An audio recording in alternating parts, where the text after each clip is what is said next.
Assalamualaikum dan salam sejahtera. Saya Nur Syairah binti Abdul Rahman dari semester 4 nombor matrik di 2018 1083818. Saya telah mengambil subjek HNF 3012 iaitu Falsafah Ilmu Kumpulan H. Pada hari ini saya akan membuat satu video berkaitan dengan perbandingan teori kebenaran, struktural paradigmatik dan performatik. Kedua teori ini merupakan teori kebenaran yang berkaitan dengan ilmu pengetahuan yang merupakan konteks falsafah ilmu barat. Falsafah ilmu adalah pemikiran secara relatif terhadap pelbagai persoalan mengenai segala perkara yang berkaitan dengan landasan ilmu. Menurut Whiteback, falsafah ilmu membahas dan juga menilai kaedah dan juga metod pemikiran ilmiah secara keseluruhannya. Di dalam teori kebenaran ini merupakan bidang ilmu pengetahuan. Bukan semua ilmu pengetahuan manusia boleh dikategorikan sebagai ilmu pengetahuan. Hanya pengetahuan tertentu yang diperolehi dari kegiatan ilmiah, metod yang sistematik, analisis dan juga pengujian data. Termasuklah teori struktur paradigmatik dan juga performatik. Okey, teori struktur paradigmatik ini tentang kebenaran berdasarkan kepada paradigma ataupun perspektif yang tertentu dan didukung oleh sekelompok kumpulan ilmuwan. Sejarawan dan juga filosof sains menekankan tentang realiti yang telah diterima secara a priori. Pandangan a priori ini disebut paradigma oleh Kuhn dan juga worldview oleh Sandar. Paradigma ini merupakan nilai bersama menjadi penentu penting kerana ia menunjukkan keanekaragaman individu dalam penerapan nilai-nilai bersama yang memenuhi fungsi esensi ilmu pengetahuan. Selain itu, performatik pula berkaitan dengan kebenaran yang diputuskan oleh pemegang autoriti tertentu. Sebagai contoh, pendapat pihak kerajaan untuk melaksanakan program pembelajaran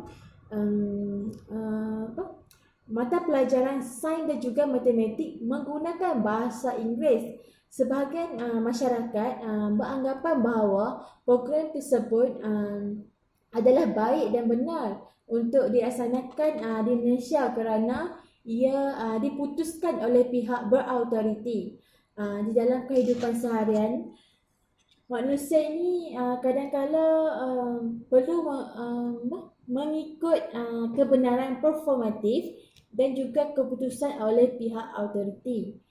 Sebagai contoh, pihak pemerintah, pemimpin agama, pemimpin masyarakat dan juga sebagainya. Teori ini tidak mendidik anggota masyarakat berfikir secara kritis dan juga rasional. Masyarakat akan menjadi kurang inisiatif dan juga inovatif kerana terlalu mengikut kebenaran dari pemegang autoriti.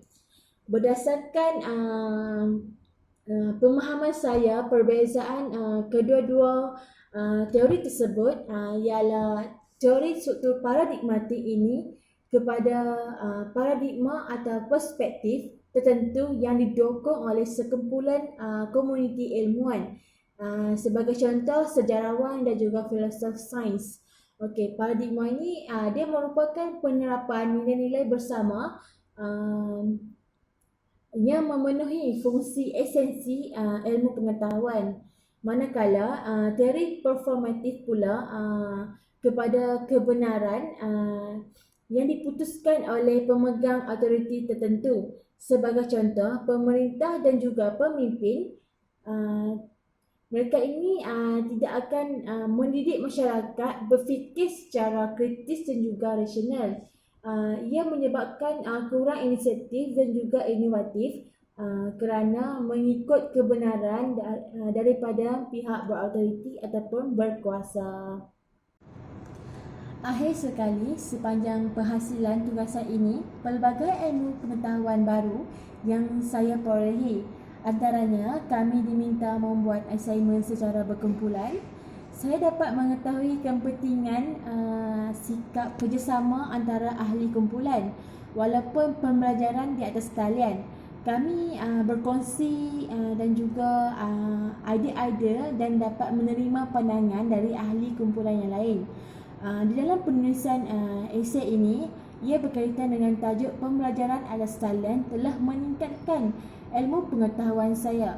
Di samping itu, saya dapat menghadapi banyak kekangan yang dalam menghadapi masalah pengurusan masa kerana saya terpaksa mengagihkan masa saya dengan menyiapkan tugasan-tugasan lain. Malahan saya juga menghadap kesukaran untuk mencari maklumat serta memahami topik yang berkaitan dengan tugasan yang diberikan. Walaupun banyak cabaran untuk menyiapkan tugasan ini, saya berjaya menghadapinya dengan daya usaha serta doa. Saya sangat berterima kasih kepada rakan-rakan dan ibu bapa serta pensyarah saya iaitu Dr. Jita dengan atas tunjuk ajar beliau dan juga bimbingannya. Akhir kata, saya berharap semoga ilmu pengetahuan yang saya dapati ini dapat dimanfaat pada masa akan datang. Itu sahaja dari saya. Sekian, terima kasih.